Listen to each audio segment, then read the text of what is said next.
Was اور نصیحتیں، لفظ لفظ حکمتیں، ابر علم و آگہی سے برستی بارشیں، شرع کے امور سے، دین کے شعور سے، قلب و ذہن جگمگاتے ہیں سچ کے نور سے۔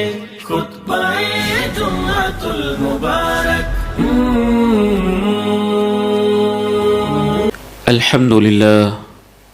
الحمد لله نحمده ونستعينه ونستغفره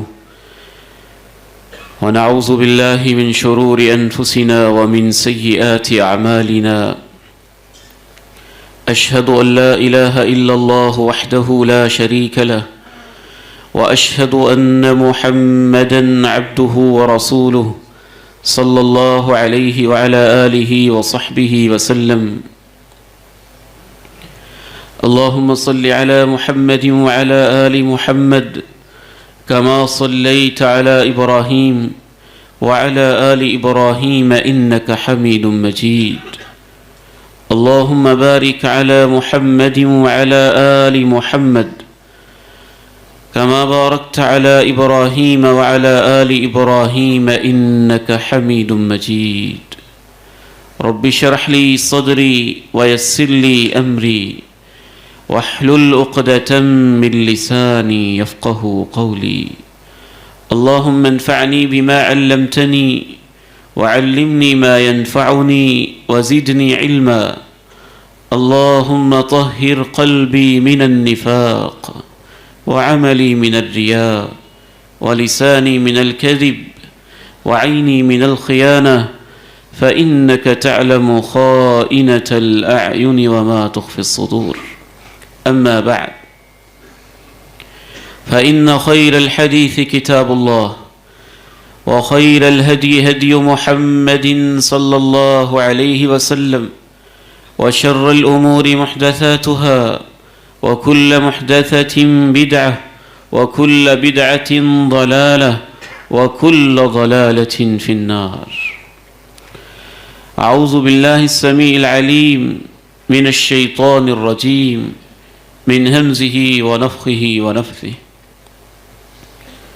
ولا تحسبن الله غافلا عما يعمل الظالمون، إنما يؤخرهم ليوم تشخص فيه الأبصار، مهطعين مقنعي رؤوسهم لا يرتد إليهم طرفهم وأفئدتهم هواء. انتہائی قابل احترام بھائیوں، بہت ہی عزت کے لائق میرے سفید ریش بزرگوں، جیسے جیسے وقت کے فاصلے بڑھتے چلے جا رہے ہیں، عجیب معاملہ ہے کہ ظلم و ستم کے اندر اضافہ ہی ہوتا جا رہا ہے، اور تو اور انسان اپنوں کے لیے بھی بڑا ظالم ثابت ہو رہا ہے۔ باقی رشتے تو ٹھنڈے ہوئے ہی پڑے تھے، لیکن ماں باپ کا رشتہ، اس حوالے سے بھی ایسے ایسے واقعات سننے میں ملتے ہیں کہ انسان حیران و ششدر رہ جاتا ہے۔ بس اوقات ایسے بھی واقعات رونما ہوتے ہیں کہ والدین کو بڑھاپے میں قسم پرسی کے عالم میں دھکے دے کے گھر سے باہر نکالا جاتا ہے۔ تو آئیے آج اس خطبہ جمعۃ المبارک میں ہمارے معاشرے کو تباہ کرنے والا ایک بہت بڑا گناہ ظلم و ستم، اس حوالے سے ہم گفتگو کریں گے کہ یہ ظلم کیا ہوتا ہے، اس کی کیا قسمیں ہیں، ظالم ظلم کیوں کرتا ہے، اللہ رب العزت نے اس کی سزا کیا رکھی ہے۔ وضع الشیء فی غیر محلہ ظلم، کسی بھی چیز کو غیر مناسب، غیر موزوں جگہ کے اوپر رکھنا اور فٹ کرنا، اسے عربی زبان میں ظلم کہتے ہیں۔ کوئی بھی چیز جو اس کا جائز مقام بنتا ہے، جو اس کا پراپر مقام بنتا ہے، جب اس سے ہٹا دیا جائے تو اسے ظلم کے نام سے یاد کیا جاتا ہے۔ اور اللہ رب العزت نے ظلم کے حوالے سے دو ٹوک اعلان کیا، یا عباد انی حرمت الظلم علی نفسی فلا تظالموا، اے میرے بندو میں اس حدیث کو پڑھتا ہوں تو بار بار اس کے اندر غور کرتا ہوں کہ رب تعالی عزیز بھی ہیں، جبار بھی ہیں، منتقم بھی ہے، قہار بھی ہے، قادر بھی ہے، قدیر بھی ہے۔ وہ چاہے تو جیسے چاہے کرے، اسے کوئی پوچھ نہیں سکتا ہے۔ لا يسأل عما يفعل وهم يسألون، اس سے نہیں پوچھا جاتا کیوں کر رہا ہے، کیسے کر رہا ہے، کس کے ساتھ کیا کر رہا ہے۔ جو رب قادر قدیر ہے، جسے کوئی پوچھنے والا نہیں، وہ اعلان کرتا ہے میرے بندو میں نے اپنے اوپر خود ظلم کو حرام قرار دے دیا ہے۔ یعنی اللہ نے خود اپنی ذات کے بارے میں فیصلہ کر لیا، انی حرمت الظلم علی نفسی، مجھے کوئی پوچھنے والا نہیں ہے، میں پھر بھی کہتا ہوں کہ میں نے اپنے اوپر ظلم کو حرام قرار دیا ہے۔ فلا تظالموا، جب مجھے کوئی پوچھنے والا نہیں اور میں پھر ظلم نہیں کرتا، تمہارا تو میں نے حساب لینا ہے۔ اے میرے بندو تم ایک دوسرے پہ ظلم نہ کیا کرو، فلا تظالموا، ایک دوسرے پہ ظلم نہ کرو۔ سب سے پہلی بات یہ ذہن میں رکھیے کہ ظلم ایسا گناہ ہے جس سے اللہ رب العزت کو اس قدر شدید نفرت ہے کہ اللہ نے اسے اپنی ذات مقدسہ کے اوپر بھی حرام قرار دیا ہے۔ دوسری بات یہ ذہن میں رکھیے، ظالم جو چاہے ظلم کر لے، لیکن اللہ رب العزت کا اس کے ساتھ ایک وعدہ ہے کہ مظلوم ظالم کے حق میں جو بد دعا کرے گا، اس کے درمیان اور اللہ کے درمیان کوئی فاصلہ نہیں ہوگا۔ جس طرح کہ آگ سے شرارے اٹھتے ہیں اور وہ آسمان کی طرف فلک شگاف انداز سے بلند ہوتے جاتے ہیں، مظلوم کی دعا سیدھی عرش معلیٰ تک پہنچتی ہے، اور اللہ اس کو جواب دیتے ہیں لَأَنصُرَنَّكَ وَلَوْ بَعْدَ حِينٍ، وقت تو لگ سکتا ہے لیکن میں تیری ضرور مدد کروں گا۔ ظالم سمجھتا ہے میں نے ظلم کیا، مجھے پکڑا نہیں گیا، وہ جانتا نہیں ہے اللہ کے ہاں وقت کے پیمانے یہ والے نہیں ہوتے ہیں جو ہمارے پاس ہیں۔ ممکن ہے یہاں صدیاں بیت جائیں، اللہ کے ہاں ہماری صدیاں ہوں، وہاں ایک منٹ ہو، ایک سیکنڈ ہو، کوئی اور ضابطے ہیں، کوئی اور پیمانے ہیں، یا شاید ٹائم لیمٹ ہے بھی یا نہیں، ہمارے حوالے سے ہی اللہ رب العزت نے کہا ان یوما عند ربک کالف سنۃ مما تعدون، تم 1000 سال گنتے ہو اور رب تعالیٰ کے نزدیک ایک دن گزرتا ہے۔ تو مظلوم سے اللہ کا وعدہ ہے میں تیری ضرور مدد کروں گا، یقیناً مدد کروں گا، تیری بد دعا کو سنوں گا، چاہے وہ کافر بد دعا دے، چاہے وہ فاسق بد دعا دے، لیکن مظلوم ہو، چاہے وہ فاجر بد دعا دے، اگر وہ مظلوم ہے تو اللہ نے مطلق وعدہ کیا ہے میں تیری ضرور مدد کروں گا، اگرچہ اس میں وقت لگ سکتا ہے۔ میرا ایمان کہتا ہے کہ بعض دفعہ مظلوم کی بد دعا تمہاری نسلوں تک بھی اثر کر جاتی ہے۔ وہ ظالم سمجھتا ہے کچھ نہیں ہوا ہے، اگلی نسلوں تک جب یہی ظلم انہیرٹ ہو کے اگلی نسلوں تک منتقل ہو رہا ہوتا ہے تو وہاں پہ جا کے وہ مظلوم کی بد دعا کبھی کبھی یوں بھی اثر دکھاتی ہے۔ امام ذہبی رحمہ اللہ تعالی کتاب الکبائر کے اندر لکھتے ہیں کہ ایک شخص بازاروں کے اندر، گلیوں کوچوں کے اندر اعلان کر رہا تھا من رآنی فلا یظلمن احدا، او لوگو جس نے مجھے دیکھا ہے نا وہ کسی کے اوپر ظلم نہ کرے، دیکھو مجھے دیکھو، کسی پہ ظلم نہ کرنا۔ پوچھنے والے نے پوچھا تم یہ اعلان کیوں کر رہے ہو، تمہیں کیا ہوا ہے؟ اس کا پورا بازو ٹوٹا ہوا ہے اور وہ مسلسل یہ اعلان کیے جا رہا ہے، شانہ اس کا یوں جیسے کاٹا گیا ہو، مسلسل اعلان کیے جا رہا ہے۔ امام ذہبی فرماتے ہیں کتاب الکبائر میں کہ پوچھنے والے نے پوچھا تم یہ اعلان کیوں کرتے ہو؟ کہنے لگا میں خود بھی ظالم تھا، میرا تعلق بھی ظالموں کے ساتھ تھا، ہماری ایک گینگ تھی، ایک دفعہ ہم جا رہے تھے، ایک مچھیرا بیچارہ مزدور آدمی مچھلیاں پکڑ کے اپنے بچوں کا پیٹ پالنے والا، اس نے ایک بہت بڑی مچھلی پکڑ رکھی تھی، مجھے بڑی پسند آئی، میں نے کہا بیچ دو، اس نے کہا نہیں میں نے نہیں بیچنی، میں نے اس سے چھین لی، چھین کے اس نے میرے سامنے بہت واسطے ڈالے، بڑا رویا، آنکھوں میں آنسو بھی آئے، بہت کچھ اس نے مجھے یاد دلایا، لیکن میں کب سمجھتا تھا اپنی طاقت پہ گھمنڈ، میں نے مچھلی لی اور وہاں سے راہ فرار اختیار کی، راستے کے اندر اللہ کی قدرت کہ اس مچھلی کا کانٹا یا اس کے منہ کے اندر سے کوئی چیز نکل کے میرے انگوٹھے پہ لگی، اور اس کے بعد مجھے اتنی شدید درد اور تکلیف محسوس ہوئی، میں ڈاکٹر کے پاس گیا، ڈاکٹر نے کہا کہ یہ مرض ایسی بن چکی ہے کہ انگوٹھے کو کاٹنا پڑے گا، اگر نہیں کاٹیں گے تو یہ آگے جراثیم سرایت کر جائیں گے۔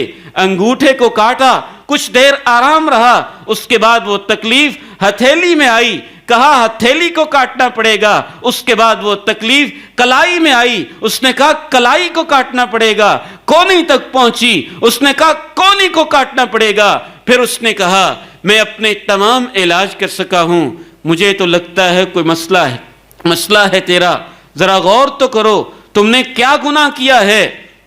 کہتا پھر مجھے خیال آیا کہ ہاں میں نے ایک گناہ کیا تھا، ایک مظلوم انسان کی کہیں مجھے بد دعا نہ لگ گئی ہو، یا یہاں تک کہ میں نے پھر اس کو تلاش کرنا شروع کر دیا، تلاش کرتے کرتے یہاں تک میرا بازو کٹ چکا تھا، پھر وہ ایک دن مجھے ملا وہ مچھیرا، اور میں نے اس سے پوچھا، سب سے پہلے اس کے سامنے ہاتھ جوڑے، رویا اور معافیاں مانگی، اور اس نے مجھے کہا کہ میں تیری حالت دیکھ کے تجھے معاف کر دیتا ہوں۔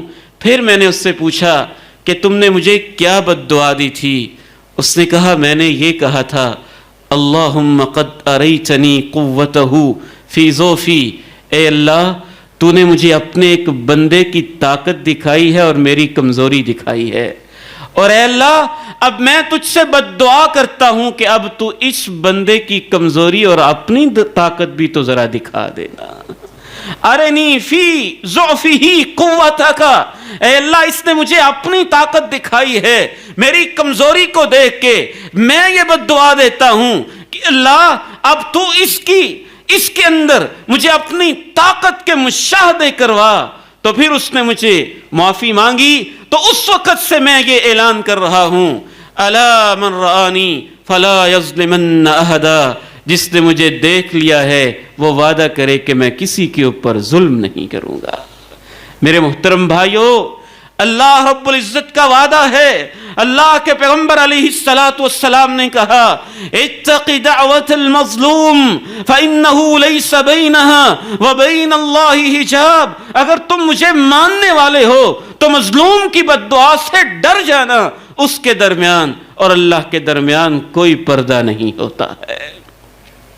تیسری سزا ظالم کے لیے اللہ رب العزت نے یہ رکھی ہوئی ہے کہ اگر مظلوم کی بد دعا نہ لگے تو کبھی کبھی اللہ رب العزت اس مظلوم شخص کے حق میں ایسا بھی انتظام کرتے ہیں کہ ظالم کے اوپر کسی اور ظالم کو مسلط کر دیتے ہیں۔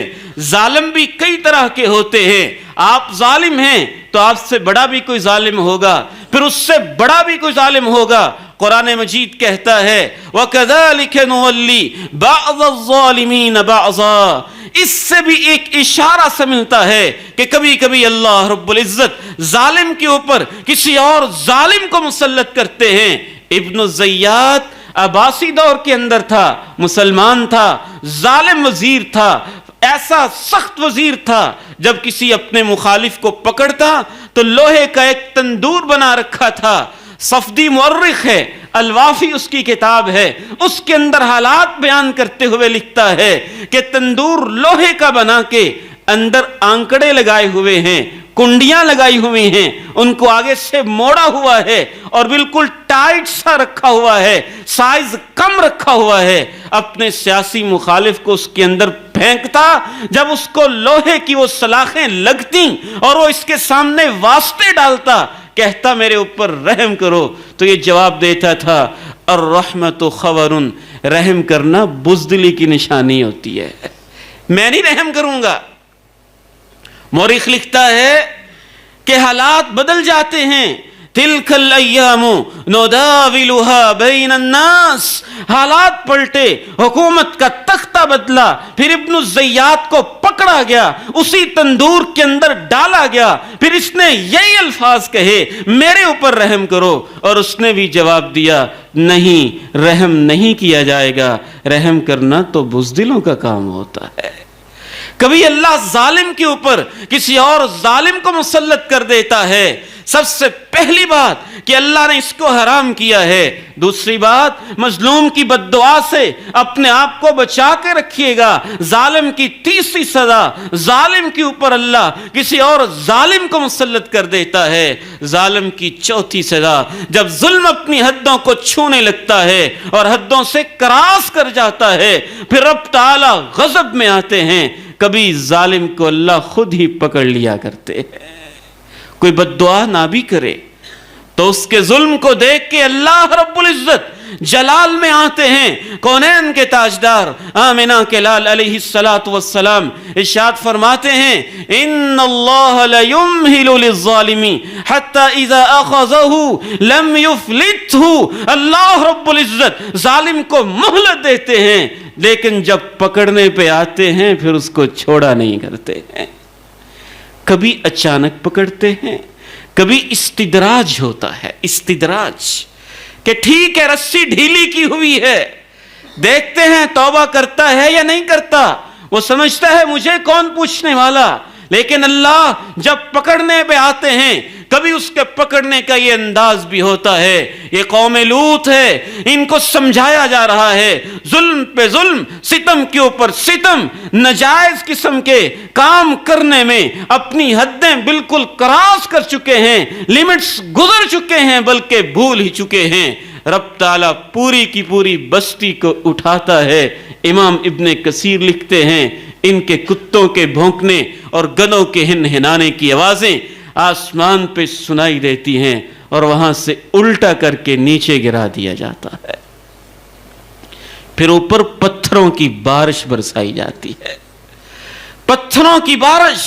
جعلنا عالیہا سافلہا وامطرنا علیہم حجارۃ من سجیل منضود، ہم نے ان کا اوپر والا حصہ نیچے کر کے رکھ دیا، وامطرنا علیہم، پھر ان کے اوپر ہم نے بارش برسائی۔ یہ قوم سمود ہے، کہیں قوم شعیب ہے، ان کو سمجھایا جا رہا ہے لا تبخسوا الناس اشیاءہم، لوگوں پہ ظلم نہ کرو، دھوکے نہ کرو۔ تم کیا کرتے ہو؟ جب قیمت لیتے ہو تو پوری لیتے ہو، تولنے کی باری آتی ہے، ناپنے کی باری آتی ہے تو لوگوں کے ساتھ دھوکے کرتے ہو، نہ یہ کام کرو۔ قوم جواب دیتی ہے ظالم قوم شعیب تمہیں کیا ہو گیا ہے؟ اصلاتک تأمرک، تیری نماز تو اللہ اللہ کر، اللہ کی عبادت کر، یہ ہماری اکانومی ہے، یہ ہمارا بزنس ہے، یہ ہمارا کاروبار ہے، اس سے تمہاری واعظ و تبلیغ کا تعلق ہی نہیں بنتا ہے، تم ہمیں یہ کیا سمجھانے لگے ہو؟ ایک طرف شرک کا ظلم بھی کر رہے ہیں، دوسری طرف حقوق العباد کے اندر بھی ظلم کر رہے ہیں۔ تین عذابوں کا تذکرہ کیا قوم شعیب کے اوپر۔ رب کے قرآن نے کہیں کہا اخذت الذین ظلموا الصیحہ، ایک دوپہر اچانک اللہ کی طرف سے چیخ نے ان کو پکڑ لیا، چیخ آئی، کانوں کو پھاڑتی ہوئی چنگھاڑ، نامعلوم کہاں سے کیسے کس انداز میں ایسی تپتی شدت کی دھوپ پڑی کہ لوگ اپنے گھروں سے باہر نکلے، ایک مہینہ تک تپتی دوپہروں کو برداشت نہ کر پائے، حتیٰ کہ ان کے کھیت کھلیان، ان کی فصلیں، ان کی جانور بھوک سے بلبلانے لگے، عجیب قسم کی چیز کا شکار ہو گئے۔ باہر نکلے، بادل رونما ہوا، جشن منانے لگے کہ ایک مہینے کے بعد بادل رونما ہوا ہے۔ ایک آدمی نیچے بادل کے گیا، ٹھنڈک محسوس ہوئی، اس نے پوری قوم سے کہا بڑا سہانا منظر ہے، سارے ادھر جمع ہو جاتے ہیں، اکٹھے جمع ہو گئے۔ ھذا عارض ممطرنا، بل هو ما استعجلتم به ریح فیہا عذاب علیم. بارش نے آگ برسانا شروع کر دی.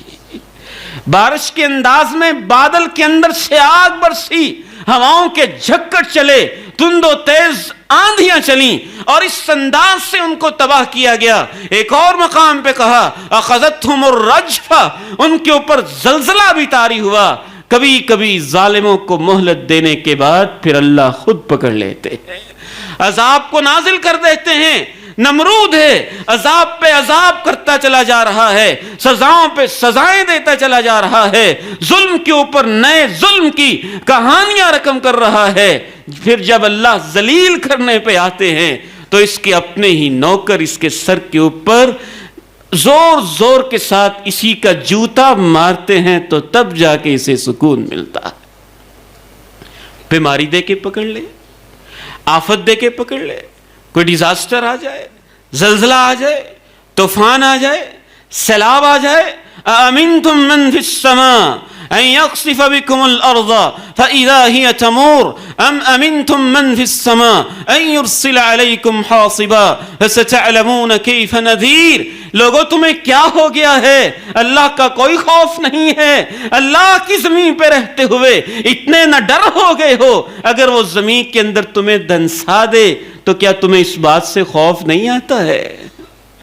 اللہ کے آسمان کے نیچے رہتے ظلم کرتے ہو، تمہیں اس بات سے خوف محسوس نہیں ہوتا ہے کہ وہ آسمانوں سے پتھروں کی بارش نازل کر دے؟ میرے محترم بھائیوں اور بزرگوں، ظالم کے لیے اللہ رب العزت نے ایسی ایسی سزائیں بیان کی ہیں قرآن مجید کے اندر کہ انسان حیران و ششدر رہ جاتا ہے. اگر یہاں بچ بھی جائے گا تو مرتے ہوئے اس کا کیا منظر ہوگا؟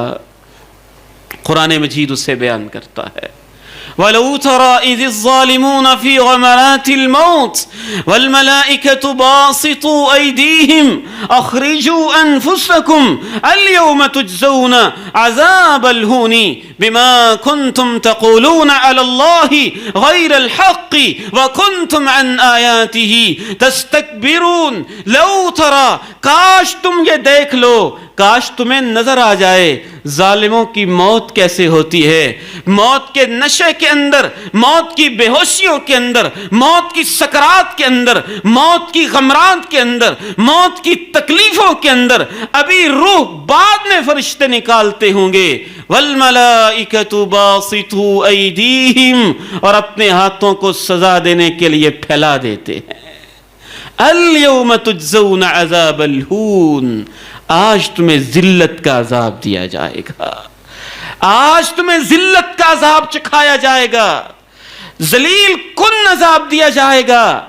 اور آگے بڑھیے، اللہ رب العزت نے ظالموں کے تذکرے کرتے ہوئے ایک خطرناک سزا، پھر قبر میں اس کے ساتھ کیا ہونا ہے، وہاں پہ کیسی کیسی کہانیاں بننی ہیں، کیسی تاریکیاں ہونی ہیں، کیسے اس کے ظلم کے مزے اسے چکھائے جانے ہیں. اور اس کے بعد میدان محشر رب تعالیٰ فرماتے ہیں وَلَا تَحْسَبَنَّ اللَّهَ غَافِلًا عَمَّا يَعْمَلُ الظَّالِمُونَ. یہ آیت کوئی ظالم کاش پڑھے اور اس کے رونگٹے کھڑے ہو جائیں کہ رب تعالیٰ کیا کہتے ہیں. کبھی بھی یہ نہ سمجھو کہ ظالم جو کچھ کر رہے ہیں اللہ کو پتہ نہیں ہے. لا تحسبن اللہ، کبھی یہ نہ سوچنا غافلاً کہ اللہ غافل ہے، بے خبر ہے، اسے معلوم نہیں. اما یعمل الظالمون، کہ ظالم کیا کر رہے ہیں. انما یؤخرهم لیوم تشخص فیہ الابصار، وہ ان کو مہلت دے رہا ہے اس دن تک کے لیے جس دن وہ قبروں سے اٹھیں گے اور ان کی آنکھیں میدان محشر کی ہولناکیاں دیکھ کے پھٹی کی پھٹی رہ جائے گی. جیسے بندہ اچانک کسی صورتحال کا سامنا کرے کہ یہ کیا ہو گیا، آنکھیں پھٹی کی پھٹی، محتعین دوڑ لگائی، آواز آ رہی ہے آج اللہ کی عدالت قائم ہونے والی ہے. مقنعی رؤوسہم، اپنے سروں کو اوپر اٹھایا ہے. لا یرتد الیہم طرفہم، اس قدر ہولناک منظر ہوگا کہ اپنی پلک بھی جھپک نہیں سکیں گے.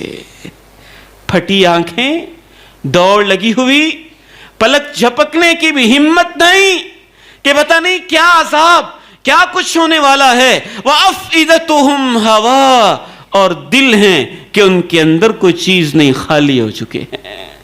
وَأَفْئِدَتُهُمْ هَوَا، کبھی اللہ رب العزت نے سورہ ابراہیم میں ظالموں کے منظر کشی کرتے ہوئے یہاں تک کہہ دیا یومئذ، اس دن تم دیکھو گے، وَتَرَى الْمُجْرِمِينَ يَوْمَئِذٍ مُقَرَّنِينَ فِي الْأَصْفَادِ سَرَابِيلُهُم مِّن قَطِرَانٍ وَتَغْشَى وُجُوهَهُمُ النَّارُ، تم دیکھو گے کہ اللہ رب العزت نے ان ظالموں کو کیسے زنجیروں میں جکڑا ہوا ہے۔ سرابیلہم من قطران، ان کو لباس گندک کا پہنایا ہے، تارکول کا پہنایا ہے، جس کو آگ بڑی جلدی ٹچ کرتی ہے، بڑی جلدی اس تک پہنچتی ہے۔ وَتَغْشَى وُجُوهَهُمُ النَّارُ، اور ان کے چہروں کے اوپر آگ چھائی ہوئی ہے۔ یہ ظالموں کا منظر کھینچا اللہ رب العزت نے، منظر نامہ بتایا کہ اس انداز میں میدان محشر کی طرف جا رہے ہوں گے، اور کچھ سزا کا یہ بھی انداز، وَتَرَى الْمُجْرِمِينَ يَوْمَئِذٍ مُقَرَّنِينَ فِي الْأَصْفَادِ، کچھ ظالموں کو جکڑا گیا ہے، اور کچھ ظالم ایسے ہیں يُحْشَرُ الْمُتَكَبِّرُونَ أَمْثَالَ الذُّرِّ يَوْمَ الْقِيَامَةِ، میدان محشر جب قائم ہوا ہے تو اللہ رب العزت نے ان ظالموں کو چیونٹی کے سائز میں تبدیل کر دیا ہے، تاکہ ان کے مظلوم ان کی گردنیں روندیں اور ان کو بتائیں کہ کیسے تم نے ہمیں حشرات الارض سمجھا تھا، کیڑے مکوڑے سمجھا تھا، کہ یہ مظلوم لوگ، کمزور لوگ، ضعیف لوگ کیا میرا بگاڑ سکتے ہیں۔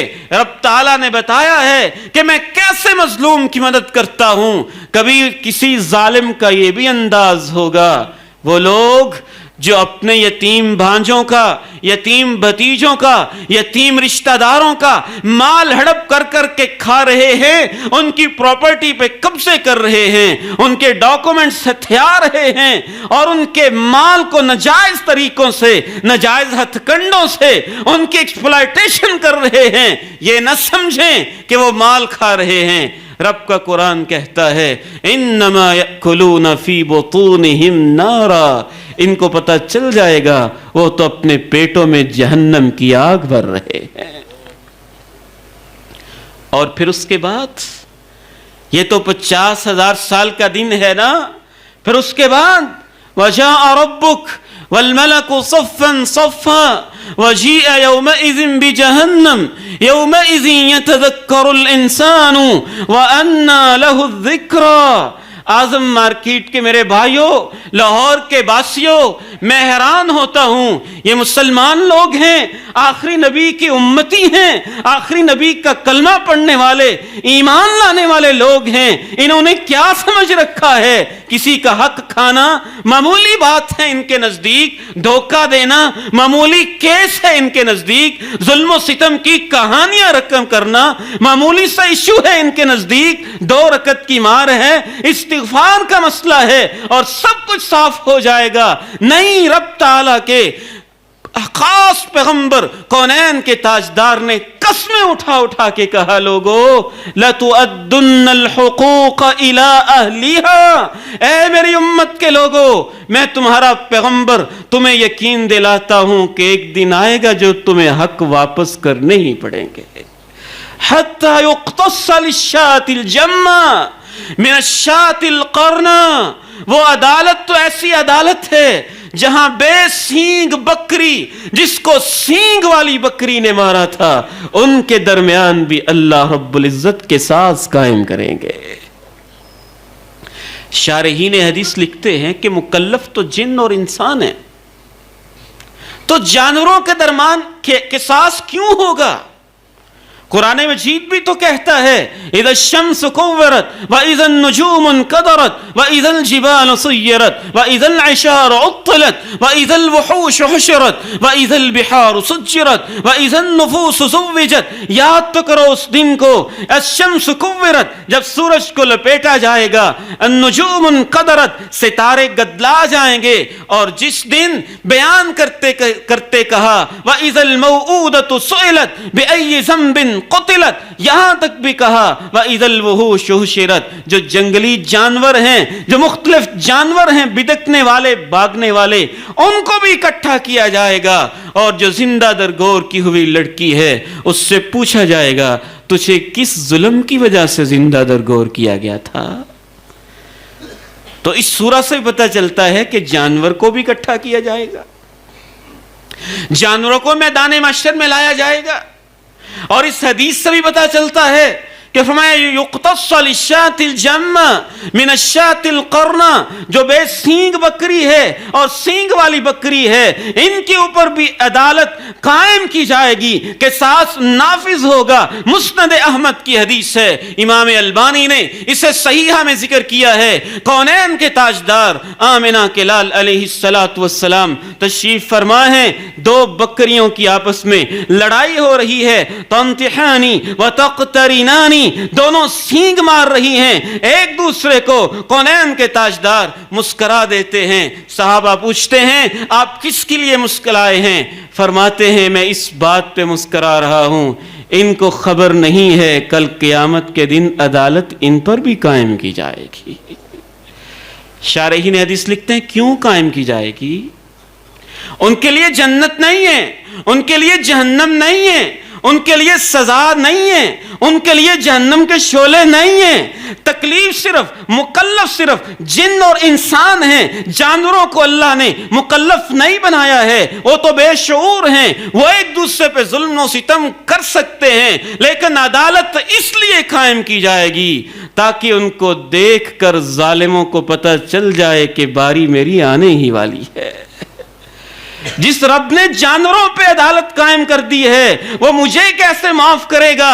اس کو اندازہ ہو جائے، اس کو احساس ہو جائے کہ جس رب تعالیٰ نے ایک اور حدیث میں تو کونین کے تاجدار نے الذرہ بالذرہ کے لفظ استعمال کیے ہیں، حتیٰ کہ چیونٹیوں کی بھی آپس میں اللہ رب العزت عدل و انصاف کی عدالت قائم کریں گے انسانوں کو دکھانے کے لیے، وگرنہ اس کے بعد ان کو مٹی کر دیا جائے گا۔ عدالت قائم ہوئی، حساب و کتاب پورا ہوا، چلو اس نے اتنا مارا تھا تم اتنا مار لو، اس نے یہ کیا تھا تم اتنا کر لو۔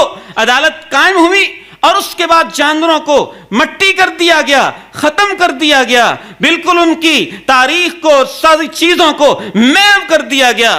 اس دن ظالم کہے گا یا لیتنی کنت ترابا، کاش میں انسان نہ ہوتا، میں بھی مٹی ہی بن جاتا۔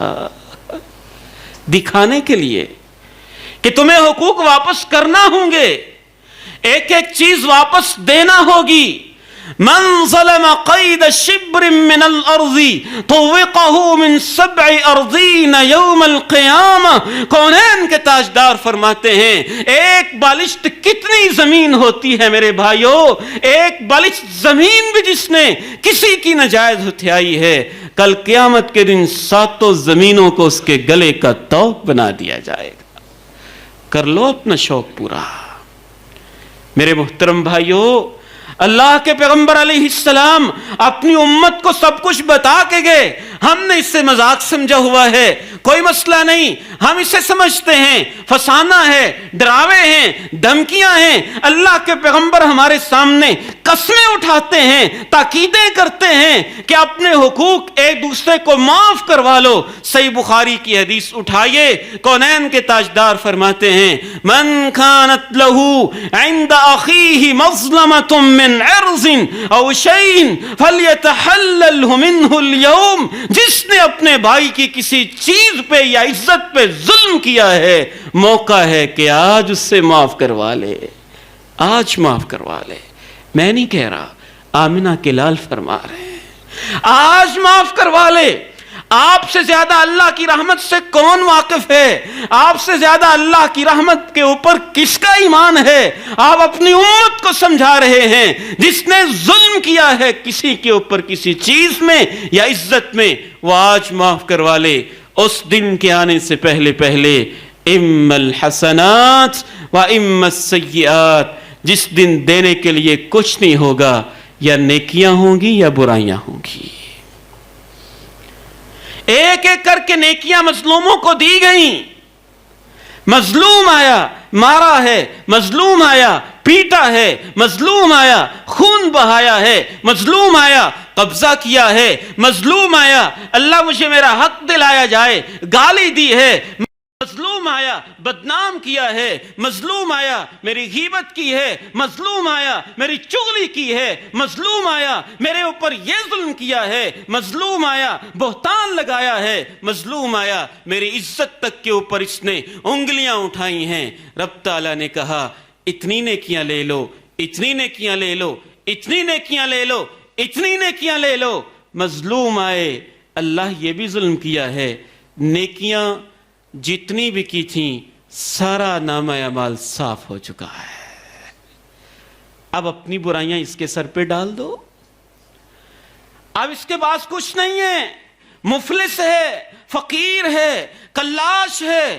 دنیا میں ہم غربت سے بہت ڈرتے رہتے ہیں، کہیں میرے حالات نہ بدل جائیں، ہم ڈرتے ہیں کہیں میرے حالات نہ بدل جائیں، ہم ڈرتے ہیں کہیں دکان میں ماند نہ پڑ جائے، ہم ڈرتے ہیں کہیں ریٹ کم نہ ہو جائے، ہم ڈرتے ہیں کہ آج میں کھاتا پیتا ہوں کہیں میری اولاد مانگت نہ بن جائے۔ کونین کے تاجدار کہتے ہیں غریب یہ نہیں ہوتے جو دنیا کے غریب ہوتے ہیں، ان کے حالات بدلنے کی امید ہوتی ہے۔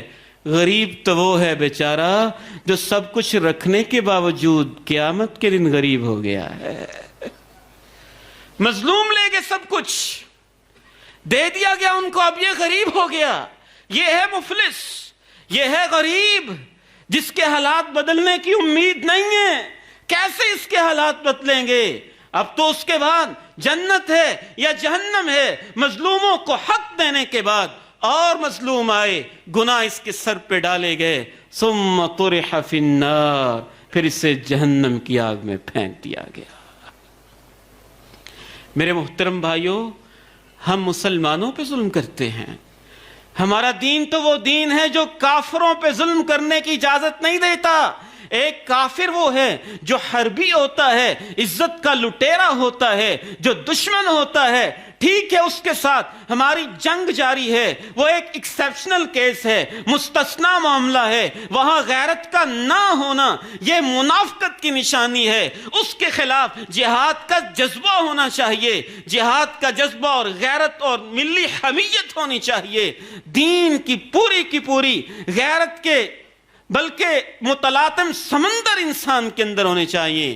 لیکن وہ کافر جو اسلامی ریاست کی حمایت حاصل کر کے باقاعدہ اس کا ممبر بن چکا ہے، اور معاہد جس کو شریعت میں کہا جاتا ہے، جن کے ساتھ معاہدہ ہو چکا ہے، یا جو اسلامی ریاست میں رہ رہا ہے۔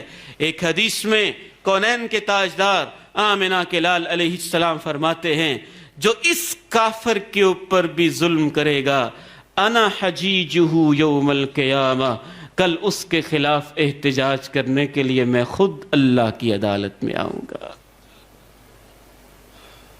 اور یہ مسلمان ہیں جن پہ ہم ظلم کرتے ہیں اور کوئی فکر نہیں۔ اب جنازہ مسجد میں پڑا ہے، اب بہت فکر ہے کہ اس کو اس کے حقوق معاف کر دیں، یہ سارا کچھ کرتا رہا، اس کو اللہ کے لیے معاف کر دیں۔ معافی تو اس نے مانگنی تھی۔ اللہ کے پیغمبر علیہ السلام کی یہ تعلیم نہیں ہے کہ اس موقع پہ کوئی دوسرا معافی مانگ رہا ہو۔ اللہ کے پیغمبر تمہیں یہ کہتے ہیں جس نے ظلم کیا ہے موقع ہے آج معافی مانگے۔ فَلْيَتَحَلَّلْهُ مِنْهُ الْيَوْمِ، کوئی حرج نہیں۔ ہمارے ہاں ایک روایت چل رہی ہے اور کہہ دیا جاتا ہے، لیکن اصل چیز یہ نہیں۔ اصل چیز اللہ کے پیغمبر کی تعلیم ہے کہ جیتے جی اس کو معاف کروائے، جیتے جی اس کی معافی مانگے۔